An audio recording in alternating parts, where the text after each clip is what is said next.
Hey folks, Brady here with Doing Cut and Trim. I'm sitting here with Ryan Ladley from Echo, and I apologize, I did not write this down. What do you do with Echo again? I'm VP of Operations. Okay. Or anything that's asked of me. So, from a production standpoint, what sets Echo apart from companies like Steel or Redmax? Well, I can't speak for Steel or Redmax. That's a great question. You're throwing me off already, aren't you? So, here's what I'll tell you. What I believe sets Echo apart in general is that we value people. I think every company does, but we truly invest in our people. We value the people, and if you value people, you have to value safety, right? It starts with the people, it starts with safety. We also value quality. We build quality into the process. We don't inspect. We build quality in our processes. So if you were to ask me what sets Echo apart, it's valuing our people, and it's valuing their safety and the quality of our products. We're also now having a huge sustainability effort, looking to go more green. And I think those four things right there would separate Echo from many companies, not specifically Steel or Red Bull. They're great companies. Yes. So an interesting takeaway from my time working with Echo over the last 2 years has been my exposure to your focus on innovation and prototyping. I was wondering if you could kind of speak to that. You know, I think innovation is critical in any company. And, you know, what we're doing now, some of it I can't talk to, but I will in about 2 months be able to talk to you again. But, you know, we innovate not only in our products, but we try to be a leader in the industry in sustainability in our solar. We put solar on the roof recently, right? That was a big investment. We're always proactively looking at how can we be better in the market?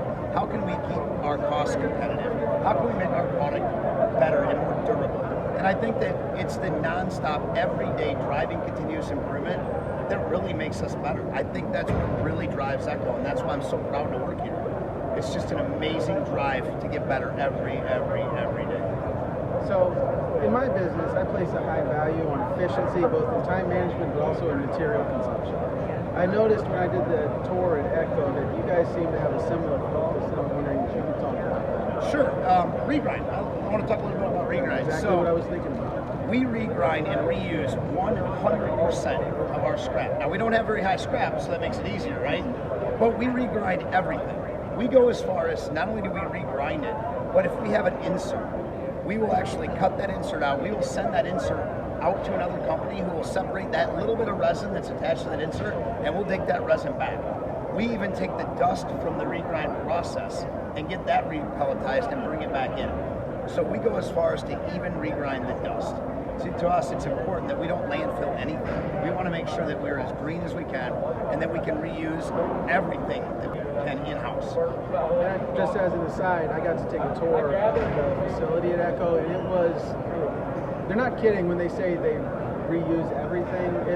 It's amazing just how much goes into that process there. It feels like half the pipes and tubes you see there are just dedicated to collecting trash. You know what a great observation that you can catch all that, but you're right. I mean, we have two very, very large shredder regrind operations, which actually they have a metal separator. We have a very, very sophisticated regrind system, because if you're going to invest, let's do it right. Right. Let's get the right equipment. Let's make sure that we're doing it correctly. So yeah, that's a great memory from your tour. My understanding is that the 56-volt line is currently produced overseas. Are there plans to bring that production to the U.S.? Yes. Okay, so the 58-volt line wasn't that old when the 56-volt line came into production. What is Echo's vision for the 56-volt line, and should we expect another battery line in the near future? So 56-volt, that's our flagship now. You know, we're going to build off that platform. Breadth of product is critical. There's going to be some neat new things that we can share later, I'm hoping, very soon. But breadth of line is critical with the battery product. So 56-volt, that's our flagship battery, and that's the platform that we're moving forward with. A couple of years ago, I interviewed Nick Carlson, the inventor of the Mulchmate, and in my opinion, that interview went quite poorly. How do you feel I'm doing so far? I think you're doing great. You're prepared. You're challenging me. I like it. So we can keep going? No, we're done. Oh, kid, of course, yes. Oh, thank God. Okay, just a few more questions. So I recently met with the owner of Cricket Wireless that's in my town, and as I spoke with him, I discovered that he actually uses a Verizon wireless cell phone. And I'm just curious, at your home, what handheld equipment do you use? I've got it right here. I have an Apple iPhone. I'm sorry, I should have been. Verizon. what handheld lawn care equipment? Oh, he's talking about Cricket Wireless. T-Mobile He's over talking here. hey, so I own a PB770. I own an SRM 225, a PAS 2620. Those are what I use. I have a PB2520 handheld. That's what I use. So your boss, Tim Dorsey, has been CEO of Echo for 8 years, and the company seems to be doing well. Yes. What do you think he could do better? Oh, wow. Just keep being more Tim. Oh, okay. No, Tim's a great leader. So it's important. Tim is a great leader. He's got a calming effect. He's got an awesome presence. And, you know, working for him is easy. He empowers his people. And what I love is he empowers me to do what I need to do. He's not a micromanager, and he just has great leadership qualities. He has the ability to empower and make us want to be better. I can't really ask for more than that. So, two-part question. Are you happy with your compensation at Echo? And if Steel offered you more, would you go? No. I absolutely love Echo. It has nothing to do with compensation either, by the way. The reason I love Echo, and I talked about it already, is the investment in people, the fact we care about people. It's a family environment. I'm really passionate. You can probably tell I'm really passionate about this. My team, I love my team. I love the cross-functional people I work with. You cannot create an environment any better than what we have at Echo. How could I ask for anything more? To come into work and enjoy the people I work with every single day, and the willingness to invest in our future, invest in our people, and invest in the product. I can't complain. Why would I leave?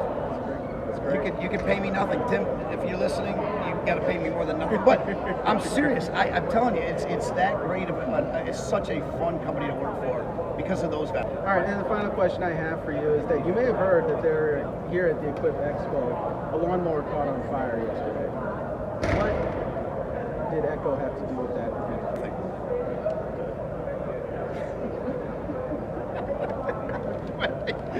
You threw me a couple of tough ones, but I'm glad that everyone knows I use Verizon. So this is Randy with Doing Cut and Trim. Thank you so much for talking to me. Absolutely. That was good. Thanks, man.